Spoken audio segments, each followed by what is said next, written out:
So today we're going to be stating, proving, and discussing some of the implications of Tychonoff's theorem. Before we get to Tychonoff's theorem, we're going to state without proof Alexander's subbase theorem, which will be used in the proof of Tychonoff's theorem. Let X be a topological space and B be a subbase for the topology of X. If every open cover of X by sets in B has a finite subcover, then X is compact. As a reminder, B being a subbase means that B is a collection of sets whose intersections determine a base for the topology of X. Tychonoff's theorem states that any product of compact spaces is compact. So to prove this, we'll grant ourselves an arbitrary product of compact spaces. Since we don't know anything about how many compact spaces we're producting, we can't use, say, the natural numbers as indices. So because there could be uncountably many. So we'll use an index set A. Let D be a subbase of X, whose sets are of the form inverse alpha projections of open sets in X alpha. So as a reminder, pi alpha is the projective map from X to X alpha. Suppose that no finite subfamily of D covers X. Let's fix a certain index beta. Just fix some index beta in our index set. And then we'll consider the set script V to be all the open sets V in X beta whose inverse projections live in our subbase. If this set script V covered X beta, then since X beta is compact, it would have a finite subcover, say V1 through Vn.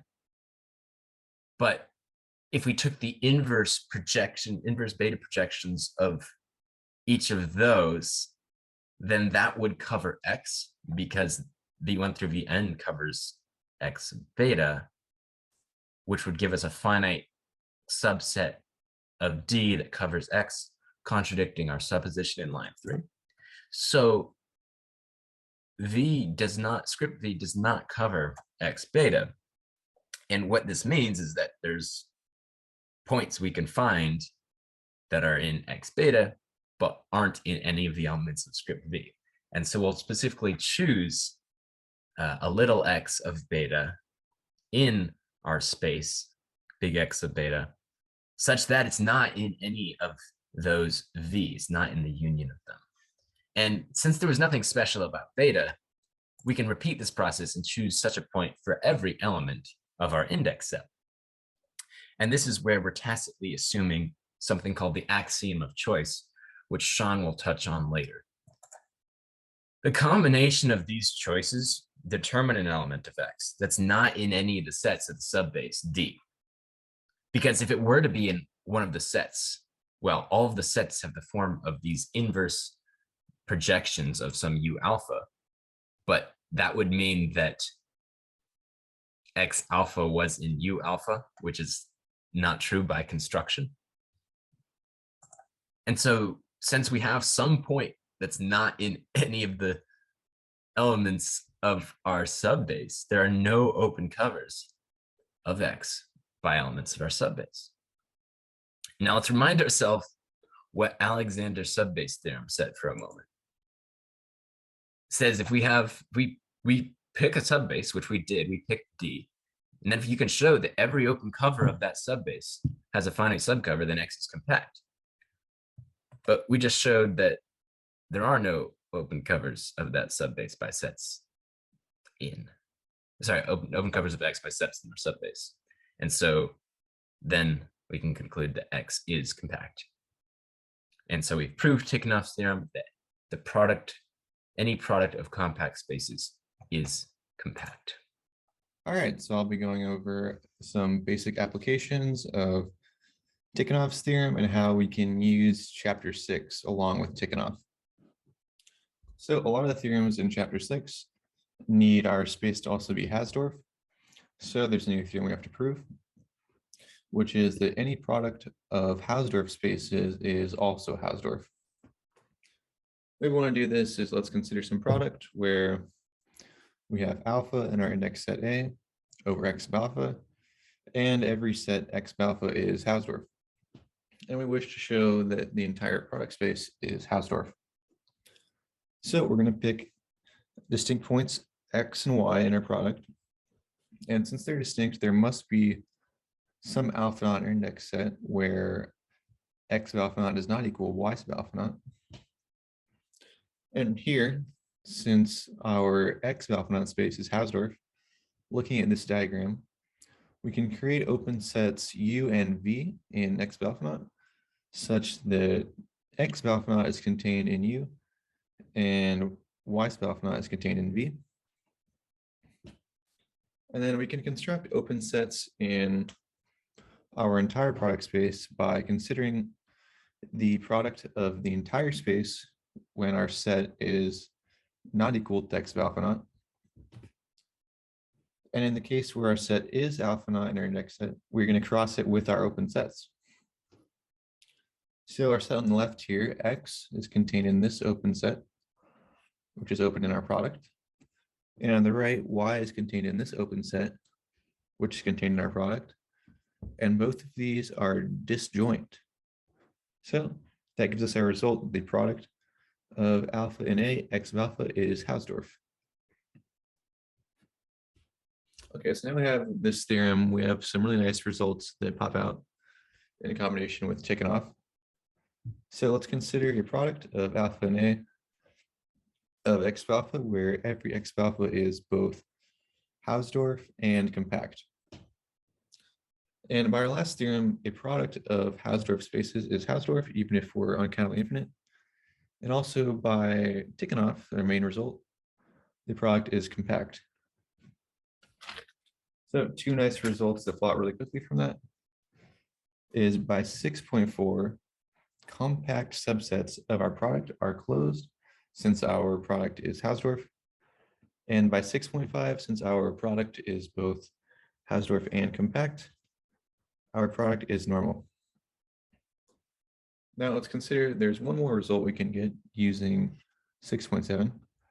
So let's consider a family of functions f, where each f sub alpha is mapping x sub alpha into a Hausdorff space y sub alpha. And also each f is continuous and one-to-one.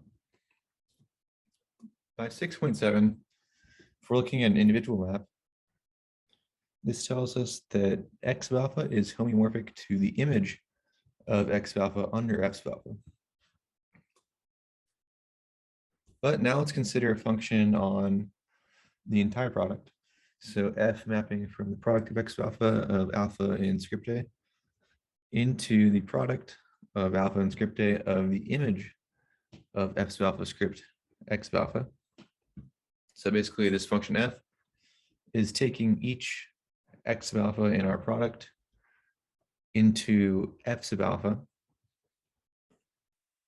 And our result from this also falls out nicely from 6.7 is that our initial product of alpha and A x sub alpha is homeomorphic to the product of alpha and A of x sub alpha of x sub alpha.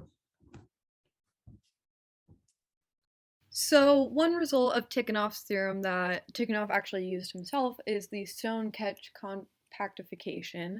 So for any topological space X, the Stone-Cech compactification of X will be the compact Hausdorff space beta X along with a continuous function I sub X that goes from X to beta X, where if you have another continuous function f that goes from x to k, and k is also a compact Hausdorff space, then f is going to extend uniquely to a continuous map beta f that goes from beta x to k, where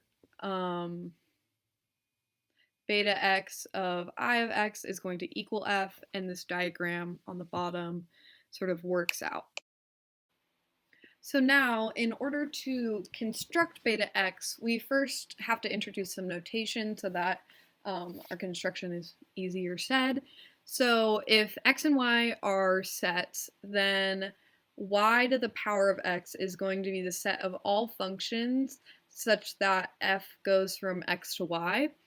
So we can view this set y to the power of x as the product of x ranging through x, y sub x, where y sub x is just going to be y for every single x. So this works out because in the finite case, we can think of x as, or f as, an n-tuple where for each element in x, it tells it where it goes in y. And then that'll extend generally to the countable and uncountable case. So now we're going to construct beta x first by defining our set C, where C is going to be every function existing in the set of functions from x to the interval 0, 1, such that f is continuous, so just every continuous function from x to 0, 1. Then we'll consider the interval 0, 1 to the power of c, so the set of functions from c to 0, 1, which we can then view as the product of the interval 0, 1 over each c existing in C. So then we're going to consider the function e, which goes from x to 0, the interval 0, 1 to the power of c, where e of x is going to be, in each f coordinate, it's going to be what f of x equals for each x existing in C. And this is going to be a continuous map onto the image e of x, which is itself a subset of the interval 0 to 1 to the power of c under the product topology. So now, since we know that 0, 1 is the closed interval 0, 1 is compact, we can apply Tychonoff's theorem to show that the closed interval 0 to 1 to the power of c is also compact as well. So then if we take the closure of the image of x under E and let that equal our beta x, this is going to be a compact set in the closed interval from 0 to 1 to the power of c, and this will be our compactification of x. So in order to show that this compactification we've created, beta x, is our Stone-Cech compactification, we have to check that it has the universal property that I mentioned before. First, we're going to consider just the most basic case with a function f that goes from x to k, where k is equal to the closed interval from 0 to 1, which of course is compact and Hausdorff. In this case, our extension of the function f will simply just be the function p from beta x to k, where p is the projection onto the f coordinate in the interval, closed interval from 0 to 1 to the power of c. This method can then be generalized to any compact Hausdorff k by first taking k and embedding it into a cube, and then sort of one by one on each dimension, extending each coordinate function as we did above, and then taking the product of each of these extensions will result in our extension of f. So then we're going to get that f from x to k will be such that f is equal to p of e, where e goes from x to bx. So this satisfies our property, and this is our Stone-Cech compactification. Hello everyone, this is Sean, and I'll be presenting to you today the various implications of Tychonoff's theorem for foundations and mathematical logic in general. So first off, we're going to show how Tychonoff's theorem actually implies the axiom of choice, which is one of the main axioms in ZFC. So we're going to start stating it. So we'll prove it via a proof by contradiction. So let V be an arbitrary collection of non-empty sets. So we want to find a choice function f for that collection, with all those x of a's. But we'll show that if we assume that if this choice function does not exist, then we'll show that this Tychonoff theorem is actually false then, which is part of the contradiction. So first we will need to construct the topology on each extension ya of xa such that XA is compact, and then we'll apply Tychonoff's theorem for this. So this is what I do on this next slide right here. I define YA where it's the union of XA plus a point at infinity. And then from here, we'll define a topology on them to make them compact, and it's right there. And as you notice, the topology has a finite cardinality. Hence, every open cover of YA is finite, so therefore YA is compact. Therefore, by Tychonoff's theorem, the product of all these YAs is also compact. So now let's create another collection of open sets UB such that each UB is obtained by taking the product of all YAs not equal to B, and then the point at infinity is given by the index B as well. Note that these UBs actually form an open cover for Y. So now let U be any finite subcover of this. We'll show that U cannot cover Y, hence Y is not compact. So we'll, in particular, we'll find a point in Y that is not U in U using a choice function that will explicitly construct what and doesn't refer to the axiom of choice at all. So we're constructing that contradiction here. So we'll now explicitly construct a choice function that is not in this subcover right here. And this will show U is not an open cover of Y. So now note there exists a choice function F for these finitely many UB1s through UBNs.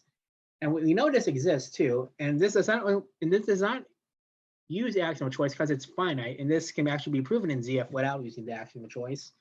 And then we can extend this F bar function to an F to Y essentially by setting F of A equals to infinity A for all A that's not B1 through Bn. And again, choice is not used in this part as well.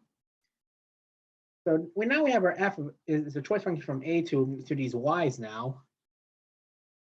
So now next we define a point in Y such that each Y coordinate, or each coordinate in Y, like for each YA, is Y equals F of A for all A and A. And then we see by construction this Y does not belong into this, the union of all these finitely many UBIs. Therefore, U is not an open cover Y, and since U was arbitrary, then Y has no finite subcover for the open cover, UB. Therefore, Y is not compact in contradiction. Hence, for all A and A, we must have that F does not equal infinity of A. Therefore, for each A and A, we have that F of A belongs in X of A. And indeed, this is the choice function that we needed to prove the axiom of choice, so QED. So concluding remarks, we have shown now that Tychonoff's theorem implies the axiom of choice. Now, since Zorn's dilemma is used in the proof of Tychonoff's theorem, this actually shows Tychonoff's theorem and the axiom of choice are logically equivalent, which is actually pretty amazing. And another foundational result in mathematical logic can actually directly be proven by Tychonoff's theorem, the compactness theorem for mathematical logic. In fact, the compactness theorem is equivalent to Tychonoff's theorem. It's pretty crazy. Unfortunately, due to time constraints, I will not prove it here, but leave it as an exercise for the viewer. Suffice it to say, though, the compactness theorem is one of the two pillars of modern model theory. Without it, most of modern model theory is like a dead subject, essentially. And I want to thank Joel, Alex, and Zoe for helping their part in this presentation, and I hope them well, and you too, Professor Call. Have a great day.